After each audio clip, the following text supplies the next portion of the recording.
Hola, ¿cómo están? El día de hoy vamos a hablar sobre la percepción. La percepción es un proceso básico que tiene que ver con procesos más complejos de pensamiento. Digamos que el proceso elemental de pensamiento es la percepción y tiene que ver con la interpretación que nosotros damos a las cosas.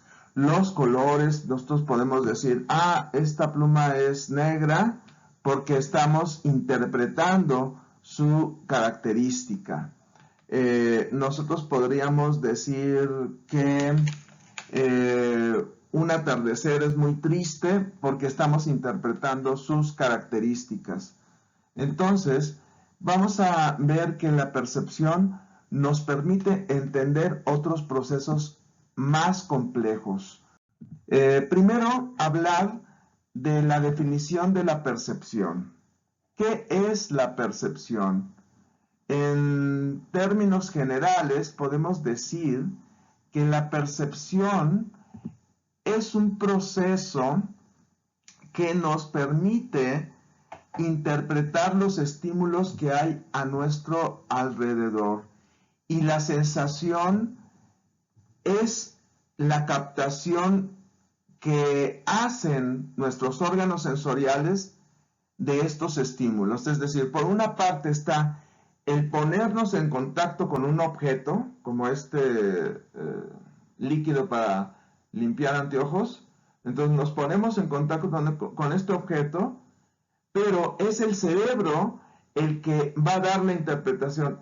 Esto es un líquido para limpiar anteojos, ¿no? Por ejemplo. Entonces, ¿qué nos decían los filósofos antiguos sobre la percepción? Pues hay varias cosas. Por ejemplo, en tiempos de Bacon y Telesio no había una diferencia entre sensación y percepción. Prácticamente se utilizaban como sinónimos. Muchas veces en nuestro lenguaje cotidiano nosotros utilizamos estos términos como sinónimos. Fue un poco más clara esta diferencia en el pensamiento de René Descartes, quien hablaba de que la sensación son movimientos provenientes de las cosas externas. O sea, la sensación está en los objetos y lo que nosotros podemos captar de estos objetos y lo que nosotros creemos y las causas que le atribuimos a dichos movimientos, eso es la percepción. O sea, esa es como nuestra actividad de pensamiento. O sea, hay una actividad externa y una actividad de pensamiento. Entonces, posteriormente, todavía son más precisos Luke y Kahn y explican que existe una actividad juditativa, es decir, de pensamiento o de juicio en la percepción. Particularmente, la percepción es un fenómeno psicológico. Y finalmente, Hegel piensa que la percepción es el producto de la conciencia y del pensamiento. O sea, lo que nosotros atribuimos a las cosas, pero además que nosotros lo tenemos que hacer de manera consciente y de manera racional, eso es la percepción. Entonces, es importante este trabajo que hicieron los filósofos hace muchos años, porque esto influyó en la psicología. Entonces tenemos ahí a varios pensadores como a Kant y a Hegel. Ahora bien, ¿qué en el diccionario significa percepción? Pues proviene del latín perciper, que quiere decir percibir o reconocer. O sea, yo vuelvo a ver este objeto y vuelvo a decir, sí, es un limpiador para anteojos, ¿no? O sea, reconozco ya tuve una experiencia sensorial con el objeto, entonces ahora estoy dando cuenta de qué tipo de objeto es, ¿no? Según el diccionario de la Academia Española, significa recibir o encargarse de algo. Recibimos porque nuestros órganos sensoriales toman esa información y nos encargamos de algo porque el pensamiento está de alguna manera haciendo esta labor activa. Luego, en psicología, la percepción es la interpretación de la información captada por nuestros sentidos. Prácticamente la percepción es el tema psicológico. Entonces, la psicología en algunas de sus áreas se ocupa del estudio de la percepción, mientras que la sensación es únicamente la captación, es decir, un órgano sensorial se pone en contacto con un objeto y esto es lo que estudia el fisiólogo. Por muchos años hemos visto que hay fisiólogos que se han encargado de hacer diserciones en determinados órganos sensoriales para descubrir cómo es que llega esa información, cómo es que llega a este órgano sensorial. Inclusive se van hasta los estudios del cerebro para ver de qué manera se transmite al centro del pensamiento, que sería el cerebro. En otras palabras, dice aquí, el estudio de las sensaciones se centra en funciones fisiológicas, órganos sensoriales, sus procesos bioquímicos y el análisis de la estructura. Se necesita entender los aspectos físicos y químicos de los estímulos ambientales, es decir, un fisiólogo también tiene que conocer sobre fenómenos químicos, sobre fenómenos físicos como la luz, como la presión, como las características que tienen las sustancias químicas que se van a poner en contacto con nuestro órgano gustativo o con nuestro órgano del olfato. Por otra parte, el estudio de la percepción tiene que ver con un enfoque psicológico. Al percibir se interpretan los objetos captados por nuestros sentidos, los cuales son organizados. Esto es lo que dicen los psicólogos de la Gestalt, que nuestro cerebro se encarga de organizar esta información que hay a nuestro alrededor y de tal modo la hacen comprensible para nuestra mente. Si nosotros no organizáramos ya de inicio esta información, entonces no podríamos interpretar lo que pasa a nuestro alrededor. Entonces la percepción es básica para generar procesos cognitivos como solucionar problemas, como el lenguaje, como la inteligencia. ¿Okay?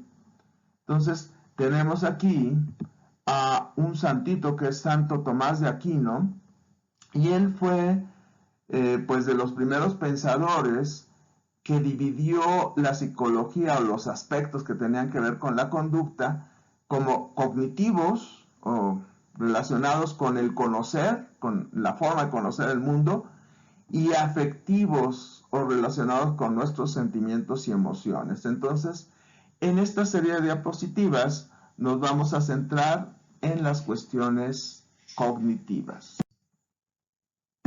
Muy bien, pues, ¿de dónde viene el término cognición? Bueno, pues el término cognición es muy amplio, pero prácticamente tiene que ver con la captación de la información y nuestros procesos de pensamiento a través de esta información.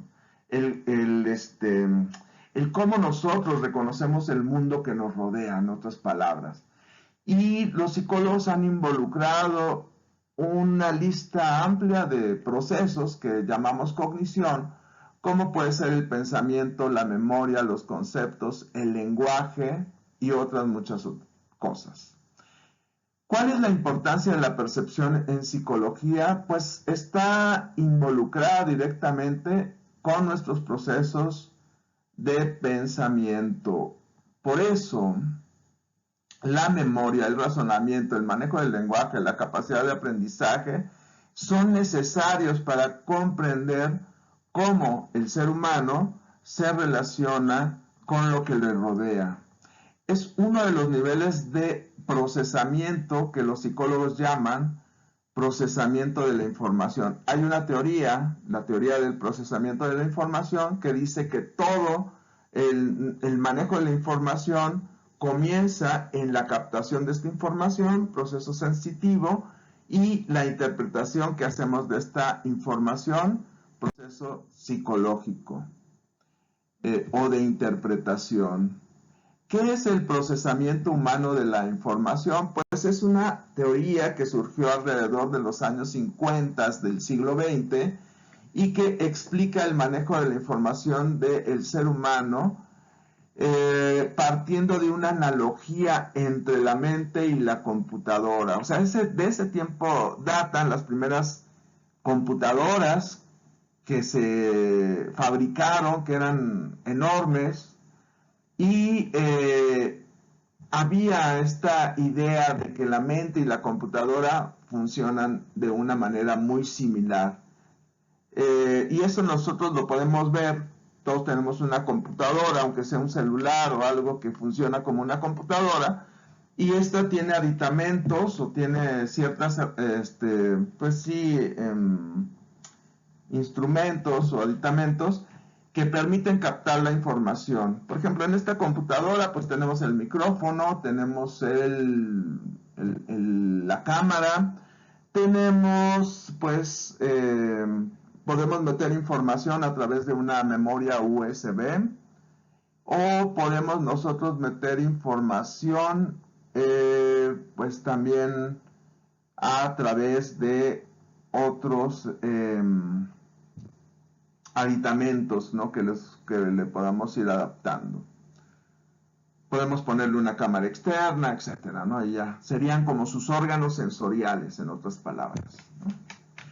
Y los procesos de pensamiento serían como los programas que tiene la computadora. Hay algunos programas para procesar imagen, para procesar texto, para procesar video. Entonces ahí estaría como la parte más compleja de esta computadora, ¿no?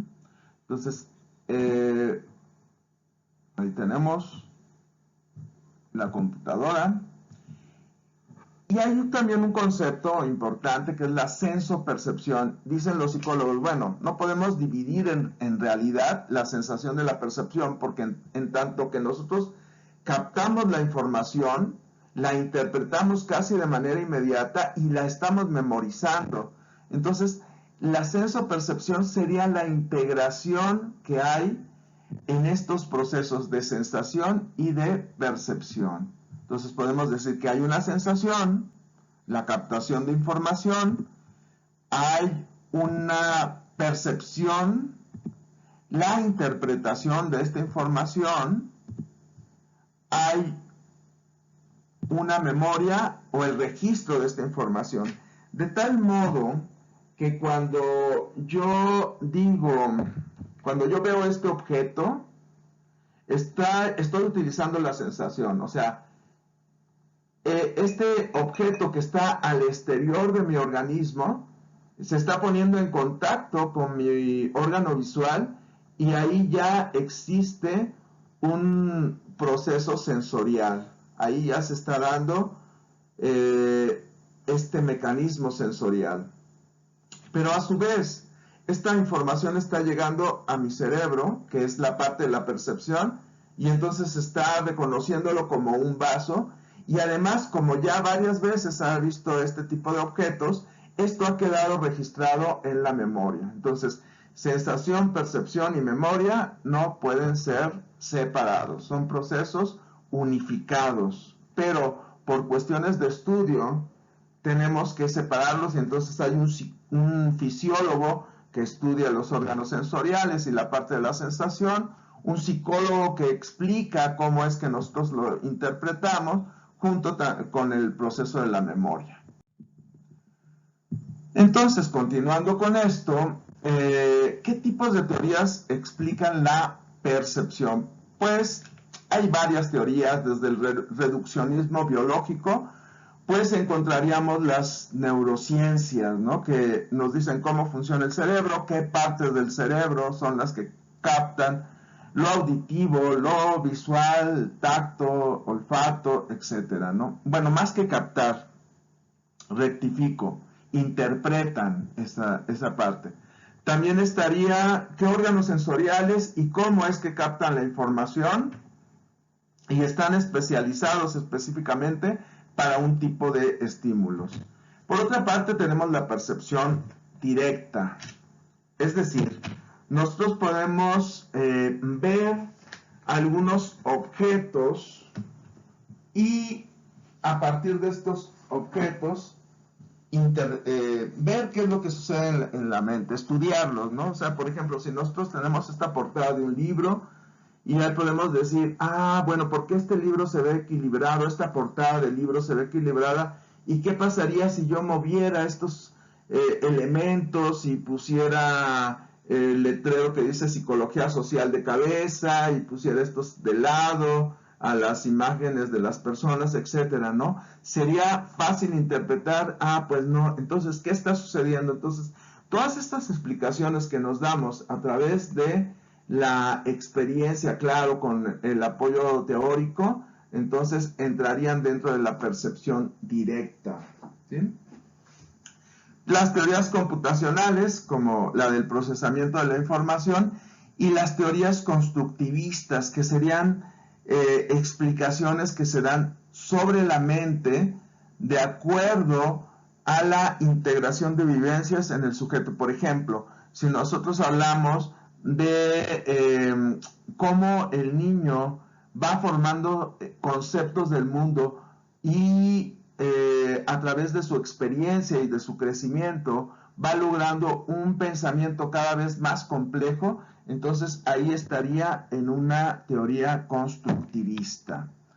Vamos, bueno, ahí tenemos la parte del cerebro y las áreas del cerebro. Vamos a ver entonces un poquito de este elemento fisiológico. Dice que la percepción ocurre en el cerebro. Está bien. O sea, ahí es el lugar en donde situamos nuestros pensamientos e interpretaciones y reconocimiento de las cosas, que es en donde se crean inervaciones y enlaces neuronales que permiten el pensamiento. Punto. Sin embargo, el contacto con el entorno se establece a partir de órganos sensoriales, o sea, por una parte está el cerebro, las conexiones que tiene con otros órganos sensoriales y los órganos sensoriales. ¿Cuáles serían estos órganos sensoriales? Pues serían los ojos, serían el sistema auditivo, sería el sistema o el órgano gustativo, olfativo y la piel, ¿no? El órgano del tacto. Entonces, esos son nuestros sistemas. Y dice que se parte de un proceso sensoperceptivo, o sea, trabajan unidos el cerebro con todas sus funciones y los órganos sensoriales con su relación con el mundo externo. Entonces, ¿qué diferencia existe entre un órgano sensorial, un receptor sensorial y un sistema sensorial?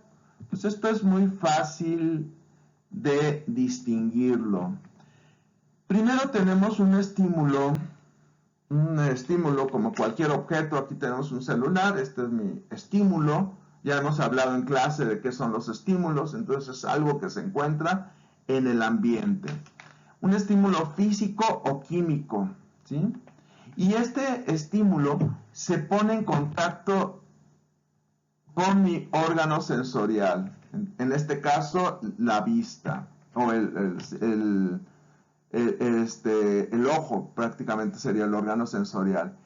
Y hay una captación a partir del órgano sensorial. Esta captación es lo que nosotros llamamos un sistema sensorial. Esta unión entre este y este es un sistema sensorial. O sea, cuando mi ojo se pone en contacto con este objeto, entonces se está conformando un sistema sensorial.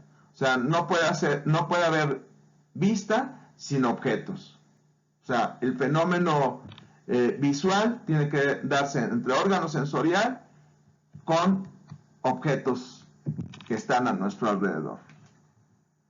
Luego, dentro del órgano sensorial, el ojo, tiene que haber una parte del órgano sensorial que haga una transducción a partir del receptor sensorial.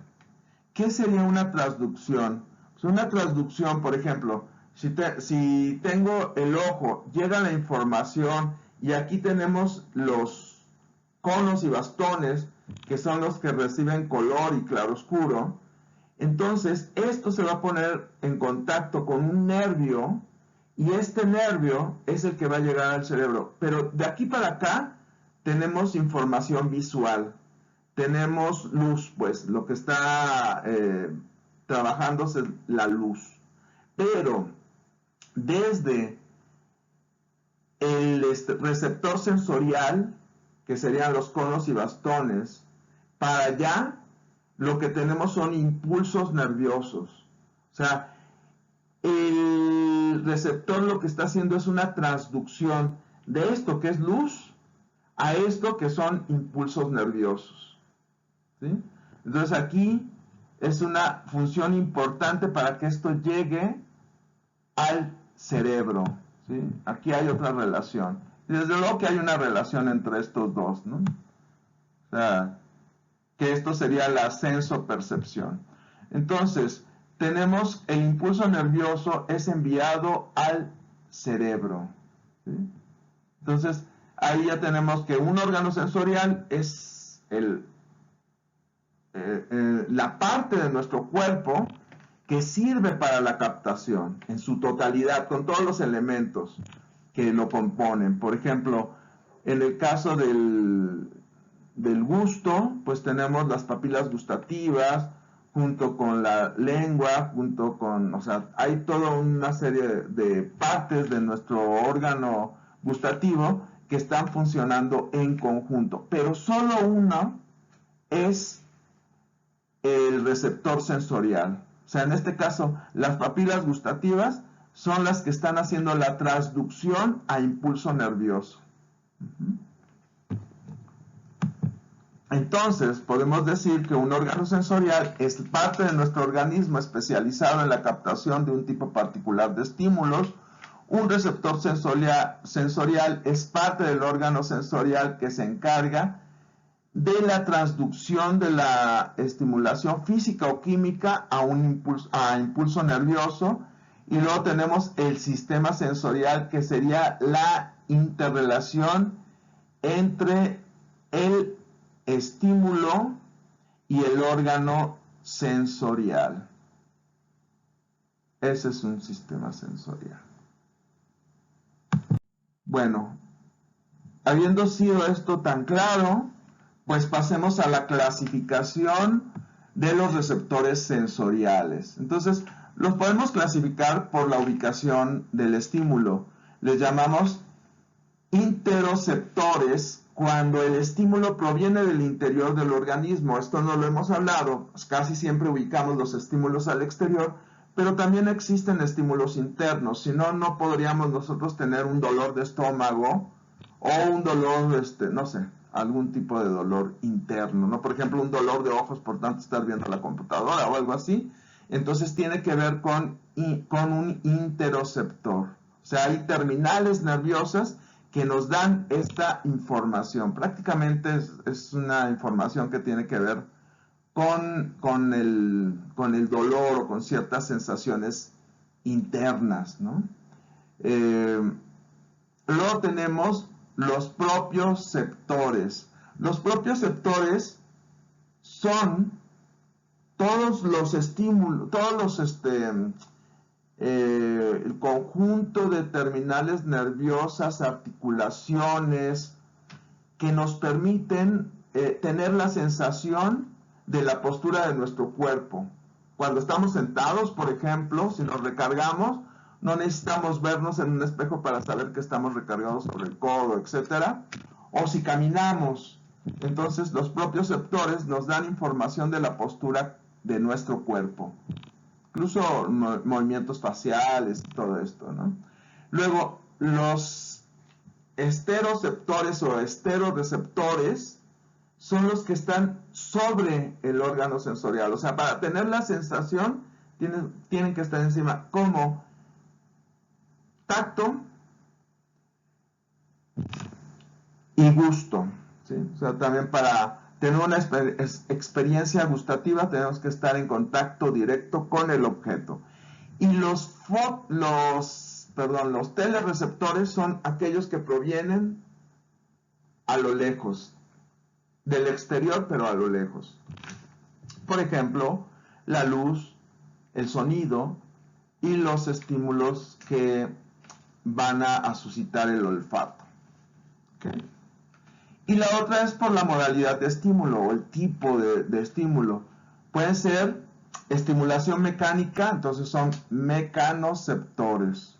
Si nos pellizcamos, entonces ahí hay una estimulación mecánica. Entonces el sentido del tacto tiene parte de mecanoceptor.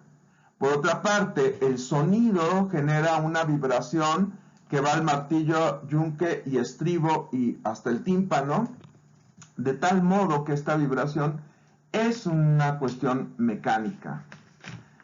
Luego tenemos los quimioreceptores, los receptores químicos, que serían nada más dos, gusto y olfato. Y luego los termorreceptores, que es también nuestro sentido del tacto, pero en dos funciones, que sería la sensación de frío y la sensación de calor. Y los fotorreceptores, que serían los estímulos luminosos. Entonces, esa sería otra clasificación. Entonces aquí, si hacemos un repaso, pues, ¿qué es sensación? Bueno, es la captación de la información a través de los sentidos, ¿no? ¿Qué es la percepción? Es la interpretación de esta información. ¿Y qué es la sensopercepción? Pues es la integración de la sensación. Vamos a ponerla aquí más definido. La sensación, la percepción y la memoria. Eso sería la sensopercepción. ¿Ok? Vamos a pasar a lo siguiente. ¿Cuáles son nuestros receptores sensoriales? Entonces aquí tenemos el sentido. Vamos a cambiarle de color. ¿Qué les parece este azul? Tenemos el sentido, que es el sentido de la vista o la visión. ¿Y cuál es su receptor sensorial? Pues la retina, que está compuesta de conos y bastones. Luego tenemos la audición. ¿Cuál es el receptor sensorial? Pues sería el caracol o la cóclea, que es la que recibe y transduce los estímulos sonoros a impulsos nerviosos. En el caso del gusto, aquí el olfato lo tenemos, el tacto, el gusto tiene que ver con botones gustativos. El olfato, el epitelio del olfato, es la parte superior de la cavidad nasal, en donde se encuentran estas terminales nerviosas que hacen la transducción a impulso nervioso. Y ahora sí, en el tacto tenemos funciones distintas, que sería la presión, que puede ser superficial, y esa es tomada por los corpúsculos de Meissner, o puede ser profunda, que es tomada por los corpúsculos de Pacini. Entonces es algo así como que si nos soplamos en la mano, entonces ahí está la presión superficial, pero si nos pellizcamos está la presión profunda. Luego también tenemos estímulos que tienen que ver con el dolor, que son nuestras terminaciones libres que están en todo el cuerpo. La piel es el órgano pues más grande, ¿no? Que abarca casi todo nuestro cuerpo. Luego la temperatura está controlada por las terminaciones de Ruffini en cuestión de calor o los bulbos de Krauss en cuestión de frío. Luego tenemos, entonces aquí está dolor, temperatura, y luego tenemos sinestesia.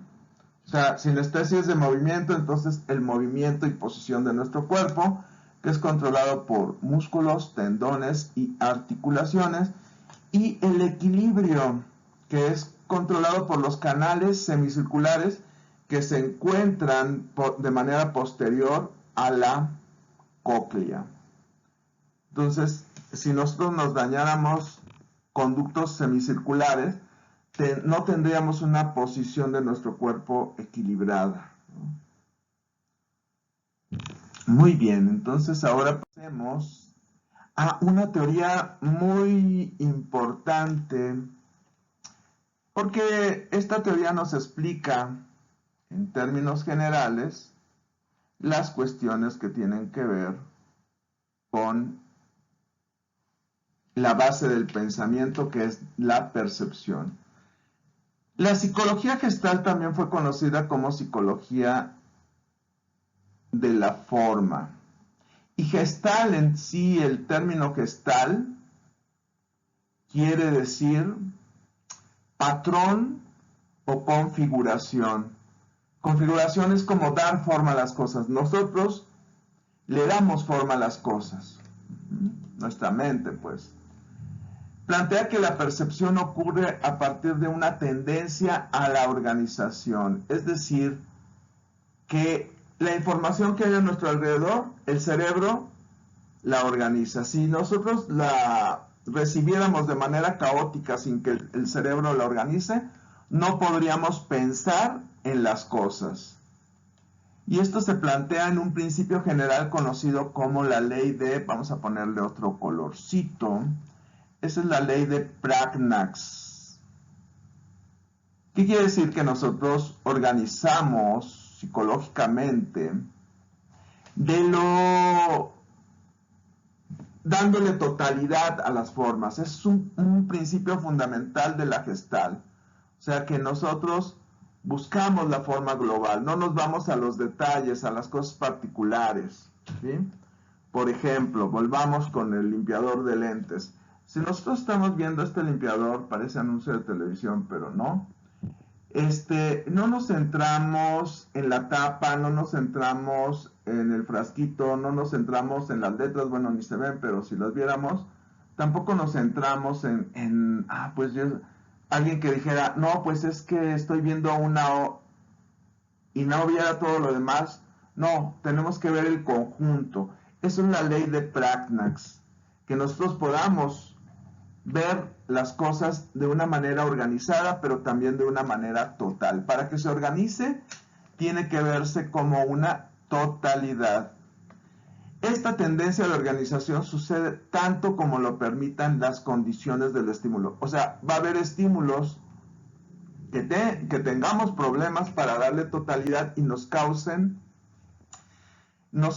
tensión psicológica para poder interpretar este estímulo. No sé, un estímulo, por ejemplo, las nubes, ¿no? O sea, las nubes las vemos y no tienen forma, pero si nosotros nos quedamos viendo un rato las nubes, entonces empezamos a encontrar ahí formas, porque ya tenemos interiorizadas determinados elementos de nuestra experiencia. Entonces ahí vemos que un viejito con barba y que no sé qué, y una cara, un rostro, no sé, alguna cosa así.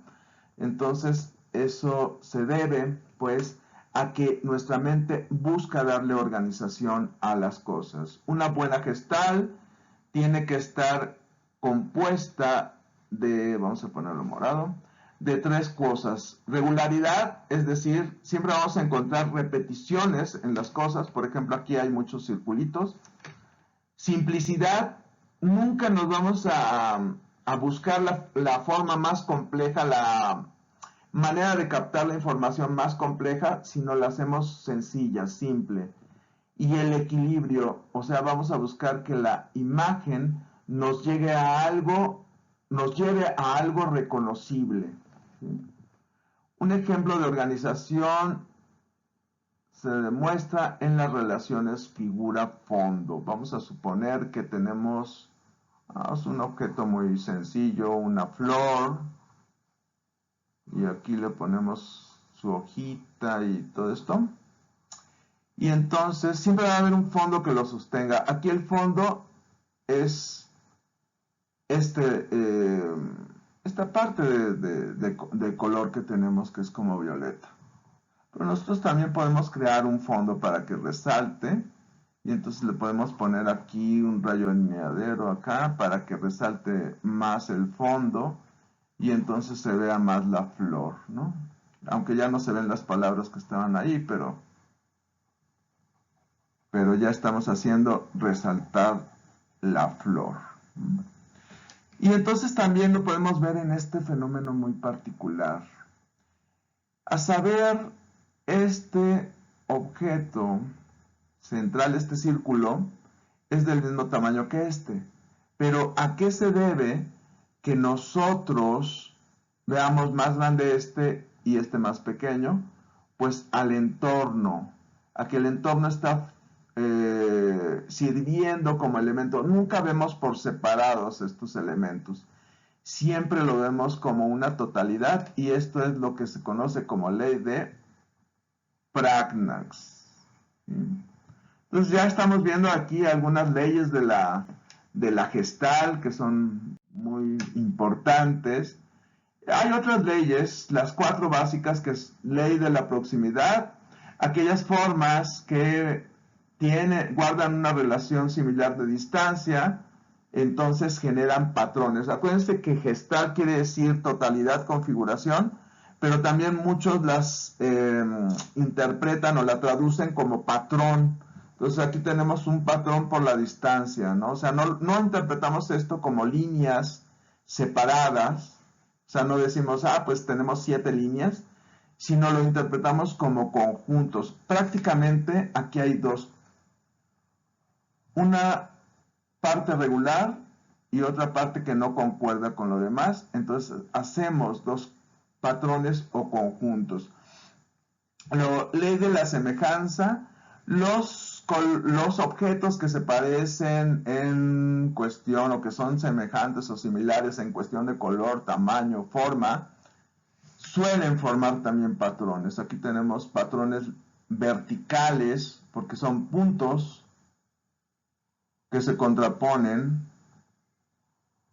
a los cuadrados. Entonces tenemos, esto no lo interpretamos como, o sea, 1, 2, 3, 4, 5, 6, 7, 1, 2, 3, 4, 5, 6, 7, como una gran cantidad de puntos, sino lo interpretamos como líneas, ¿no? Esa es la forma. Aquí está aplicada la ley de la simplicidad. Y por semejanza aquí sacamos una crucecita y 4 cuadrados. ¿Okay? Y acá dice la continuidad que dice que nosotros tendemos, aunque las formas se interrumpen, o sea, este se interrumpe con esta línea vertical, tendemos a darle una continuidad a la forma, ¿no? O sea, no decimos, pues aquí ya se acabó, sino que lo vemos como dos formas, que es la parte de onduladas y la parte de quebradas, como la forma así quebrada. Y no vemos de esta manera, ¿no? Esto es muy complejo, buscamos la simplicidad, esto no lo vemos, esto no lo interpretamos así. Ok, y con formas más sencillas, miren, aquí pueden ver, por ejemplo, aquí tenemos contornos de círculos blancos contra círculos negros, entonces nos está dando por ley de semejanza. Aquellos elementos que son similares en cuanto a forma, tamaño, color, tienden a generar agrupaciones. Y aquí los hacemos con letras, ¿no? La I y la O forman patrones diferentes. Por otro lado, por proximidad, aquí hacemos dos patrones. Dice, se forman agrupaciones de acuerdo a la cercanía de los elementos que comprenden el estímulo. Aquí tenemos uno y aquí tenemos el otro, ¿no? Estos 7 puntos los simplificamos en 2 agrupaciones. Luego tenemos por ley del cierre estos elementos que son como círculos que nos están marcando el ángulo, sugiriendo nada más el ángulo. Vean cómo nuestro cerebro hace automáticamente la forma del triángulo. Y bueno, también el arte pop ha generado cosas similares, ¿no? Aquí tenemos 2 cuadros en uno. Por una parte está el rostro, que es lo que más vemos, porque los rostros llaman mucho la atención, tienen pregnancia tienen más importancia que, por ejemplo, acá unas siluetas y otros elementos más pequeños, ¿no? Entonces, es aplicado también al arte. Si se dan cuenta, la psicología gestal es de la psicología que más se ha aplicado a la publicidad y al diseño. Y acá, por ley del cierre, no sé ustedes qué vean, pero eso no se los voy a decir para que ustedes lo descubran. Algunos encontrarán la forma muy rápido y otros se tardarán un poquito más. Entonces ahí tenemos por ley del cierre, pueden pararlo y ver ahí qué hay, si no lo han visto todavía. Oh, Dios. Vamos. Y luego acá tenemos buena continuidad. Fíjense, aquí hay un fenómeno muy curioso. Tiene que ver con las boquitas de estas formas. Las boquitas, por ley de la buena continuidad que dice, las formas tienden a prolongarse más allá de sus límites. Las boquitas apuntan hacia arriba. O sea, eso es lo que está más allá de sus límites. Las boquitas alegres, las tristes, apuntan hacia abajo. Si nosotros ponemos una carita alegre, nos está llevando hacia arriba. Si ponemos una carita triste, nos está llevando hacia abajo, ¿no? O sea, como que algo deprimido, así, ¿no? Hacia abajo, ¿no? Entonces, esto es lo que sucede con estas caritas. Estas viajan flotando hacia arriba y estas como que van cayendo. Es un fenómeno interesante de la buena continuidad. Hay también otras cosas dentro de la psicología que está la constancia perceptual. Se dice que un objeto, por ejemplo, si yo tengo este objeto que es una... no, esto es acá arriba. Tengo esta moneda. Podríamos decir que la reconozco porque tiene una forma circular. Pero no puedo decir que si yo la pongo de canto, se vuelve ovalada y diga ya la moneda cambió. Mi mente la está registrando como el mismo objeto. Y aún si la pongo así y fuera como una vertical nada más, la voy a poner aquí en contraste, como una vertical, de todos modos mi mente la va a interpretar como una moneda, ya sea así como una línea vertical, así como un óvalo o así como un círculo. Eso es constancia perceptual. Lo mismo sucede con la puerta. Mi mente dice, pues esto es un rectángulo, tiene la forma rectangular, y aunque yo la vea de canto como abriéndose, no la interpreto como un trapecio, no digo, es que ya se volvió trapecio, ni la interpreto como una línea, sino como constancia, yo sé que este objeto tiene una forma. O cuando una persona se va alejando, mi mente no dice, pues es que la persona se va haciendo más pequeña, ¿no? Cada vez hasta ser un punto en el infinito. O sea, no, nuestra mente le da esta constancia o permanencia perceptual. Entonces, es también algo muy interesante. Y entre más cosas interesantes, hay las señales monoculares. Monoculares quiere decir que con un ojo yo puedo interpretar tercera dimensión, ¿sí? Y aquí hay algo interesante. Yo estoy ubicando profundidad, pero también estoy ubicando tamaño.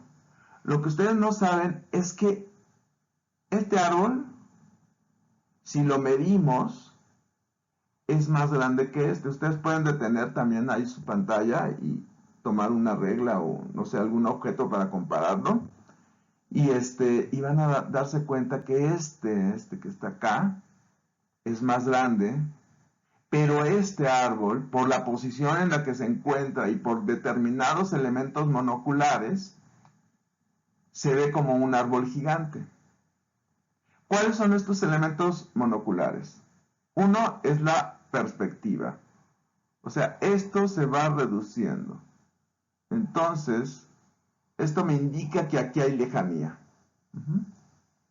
Otra cosa que me indica lejanía es que este es un tono frío que tiene que ver con lejanía. Acuérdense que los azules, los violetas, dan lejanía o profundidad, y los cálidos, cercanía. Entonces, acá yo ya estoy situando el objeto. Esto es lo que está cerca y esto es lo que está lejos. Por posición en el plano. Lo que está abajo es más cercano, parece más cercano en mi registro mental que lo que está arriba. Entonces, este árbol, al estar arriba y con todos los otros elementos, va a parecer que está lejos, pero es gigante, por eso casi se ve como este otro. Pero si nosotros lo medimos, vamos a ver o vamos a darnos cuenta de la diferencia. Bueno, entonces ahí también para que ustedes lo analicen. Pueden detenerlo y lo analizan. Y luego, desde por lo menos el Renacimiento, se ha conocido algo que se llama perspectiva lineal. Es una ilusión. Recordemos que una ilusión es una percepción. Si se está teniendo una percepción, hay un objeto que genera esta experiencia perceptual, pero es falsa. O sea, la interpretación que nosotros le damos es falsa. Por ejemplo, acá por líneas estamos situando como profundidad, pero esto, si lo viéramos en un papel, sería 2 dimensiones, no 3 dimensiones. Entonces está generando una ilusión, que es lo que llamamos una ilusión óptica. Y desde el Renacimiento, por lo menos, Leonardo da Vinci decía que el arte es un artificio, ¿no? La pintura es un artificio, que es un poquito la idea de ilusión, o sea, es algo artificial que nos da idea de realidad, ¿no? Los dibujantes alemanes tenían esta retícula con una mirilla para copiar objetos a escala. O sea, ya nada más iban copiando lo que veían en cada cuadro y aquí quedaba el objeto en perspectiva, como lo veían, ¿no? Es un instrumento muy interesante.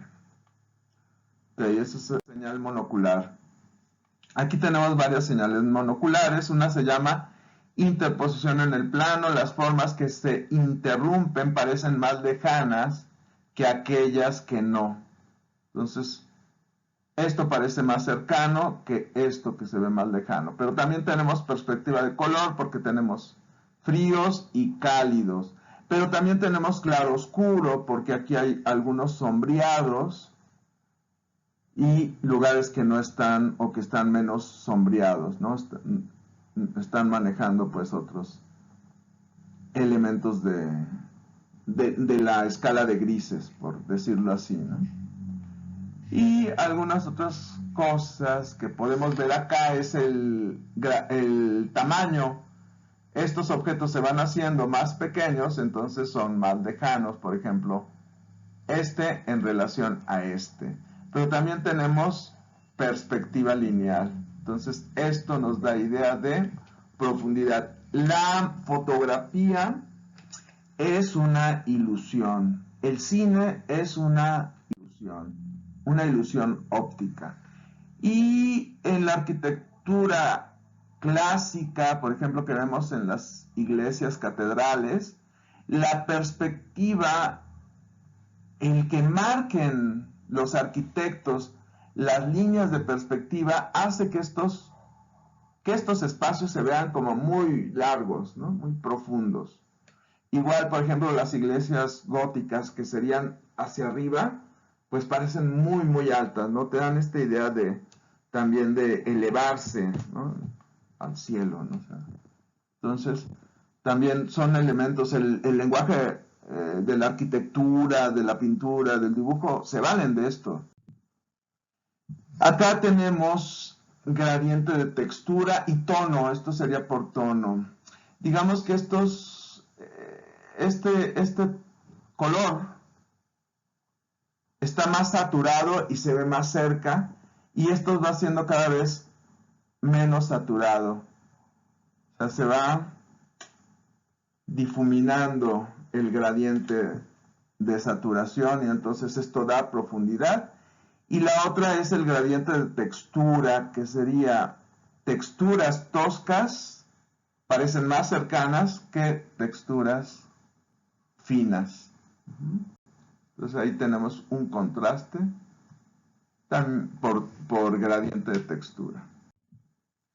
Y este es el cuadro de un pintor, Paul Cézanne, quien, si se dan cuenta, como dibujo esto, todo está en un mismo plano prácticamente.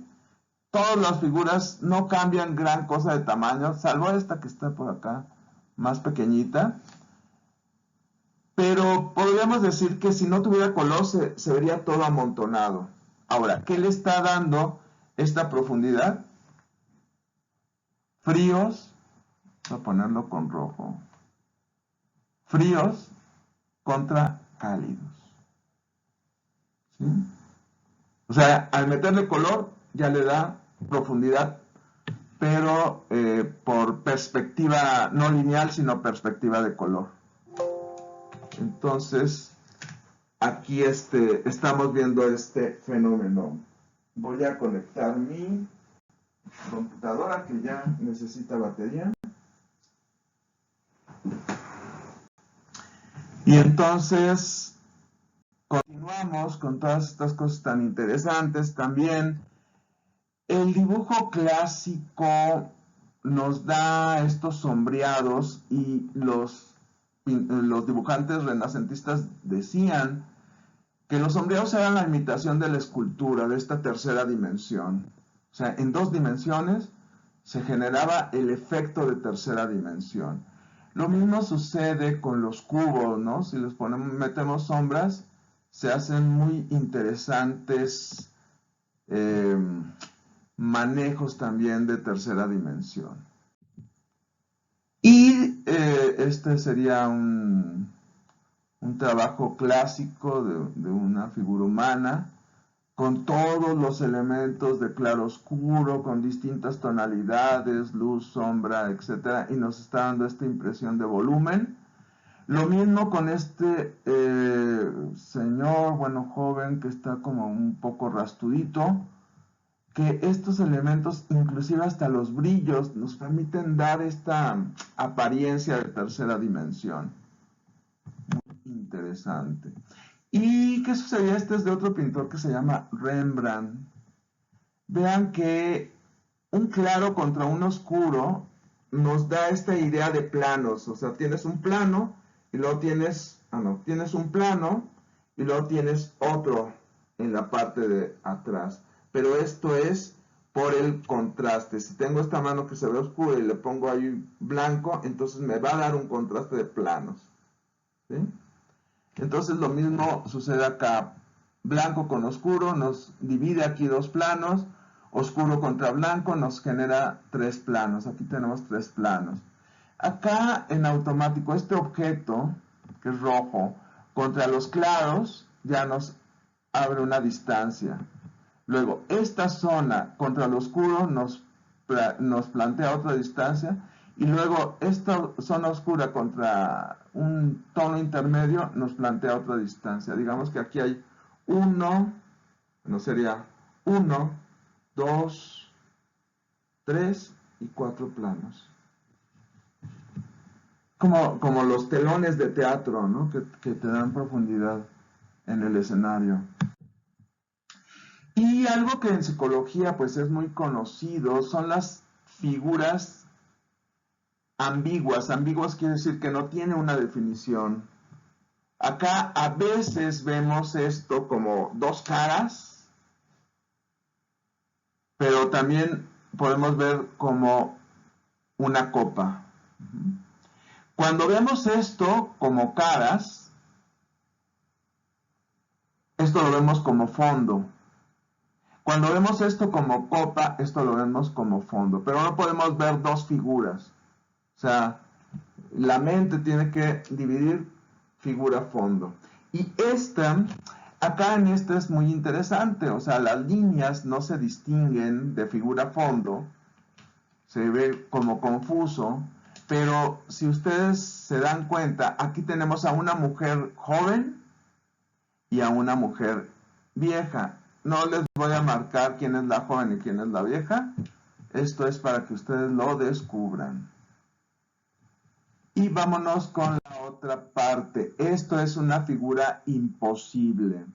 Una figura imposible, lo que se hacen es modificarle las líneas de perspectiva y esta parte se ve una cosa y acá se ve otra cosa. Estas hasta crean dolor de cabeza porque no le puedes dar una configuración precisa, sino que siempre se quedan como elementos en la confusión, ¿no?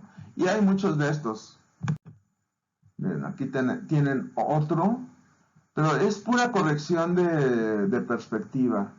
Este que es más de foto y todo esto, pero bueno, hay la idea de estos. En realidad esto se hace con dibujo, o este que lo hicieron con con imagen digital, pues se quedó muy interesante, igual que este.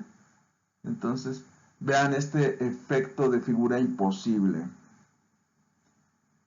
Y luego tenemos a Escher, que fue un grabador que con su trabajo gráfico utilizó muchos de estos elementos que descubrió la psicología gestal, y vean que hacía cosas muy interesantes ahí con los planos.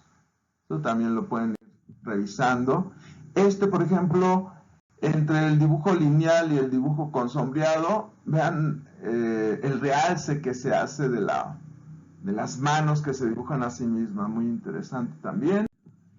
Y este otro, si ustedes ven, aquí hay figura imposible porque las correcciones de perspectiva, debería aquí haber una escalera y llegar hasta abajo, digo, escalones deben llegar abajo, pero la corrección de perspectiva hace que la gente sube y baja, pero no sale del mismo plano, o sea, ahí mismo se encuentra. Y este otro, les voy a marcar la caída del agua, o sea,